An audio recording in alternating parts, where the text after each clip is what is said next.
On March 16, 1999, the National Geographic Society's explorer-in-residence, Johann Reinhard, and his team could finally rest for a spell. They'd spent 3 days in heavy snowfall and ferocious winds atop the more than 20,000-foot-high summit of South America's Mount Liliacano, searching for this very site. But they couldn't have been prepared for what they eventually uncovered. For 5 feet beneath the rocks lay what Reinhardt would later call the best preserved Incan mummies ever found. There were in fact 3 mummies found at this Andes mountain range location.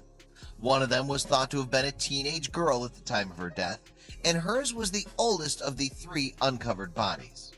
Nicknamed the Maiden or the Ice Maiden, the girl was found with a body so well preserved that even her hair was viable for testing. She was wearing clothes, a feather headdress had been tucked into her intricately woven hair, and small tokens surrounded her. The 2 children found with the maiden were a boy nicknamed the Liliacano Boy and a girl dubbed Lightning Girl.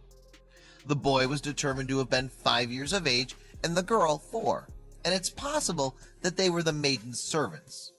The reason why it's supposed that the younger children were the maiden's help is that hair analysis revealed the teen Incan girl to have a distinctly different diet than her tomb mates.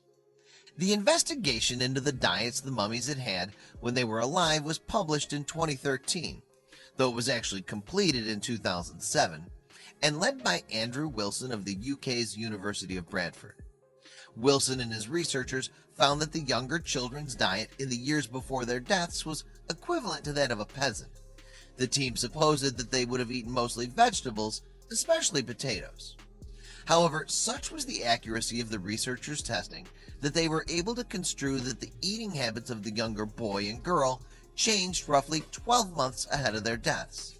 They began eating far more luxurious foods such as maize and llama.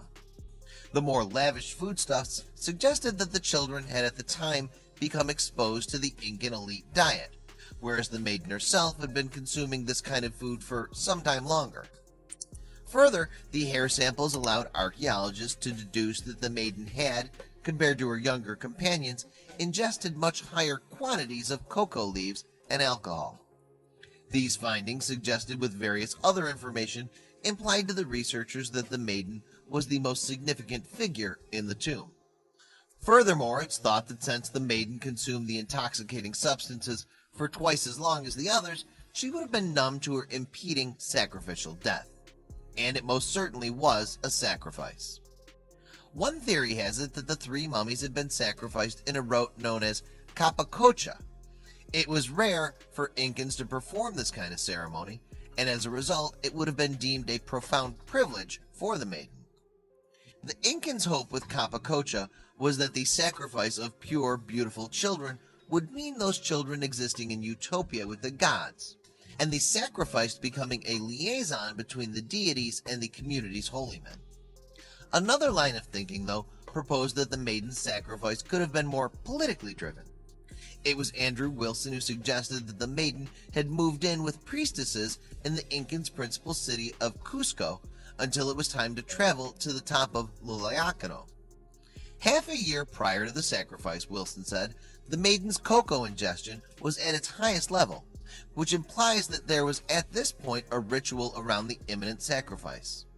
This demonstration would have been a way for the Incans to boast about the sacrifice across their domain. Theories aside, the maiden is not believed to have died a very painful death. The same cannot, however, be said for the Liliacano boy. Certainly blood was found on his head, and his body was bound, signifying that he could have suffocated. The Lightning Girl, who received the moniker due to the fact that it looked as if she'd been struck by lightning, probably froze to death without suffocation, which is similar to the fate that befell the maiden. The maiden, though, may have been calmer thanks to the increased consumption of cocoa and drink. In any case, the discovery of such perfectly preserved mummies was a revelation for the researchers, who were afforded the rare and extraordinary opportunity to peek half a millennium into the past. In 2013, Andrew Wilson spoke to Live Science, saying, "The exciting thing about these individuals is that they probably still have much more to tell us." Moreover, he said, Locked in their tissues are many stories still to unfold. We, for one, cannot wait to hear them.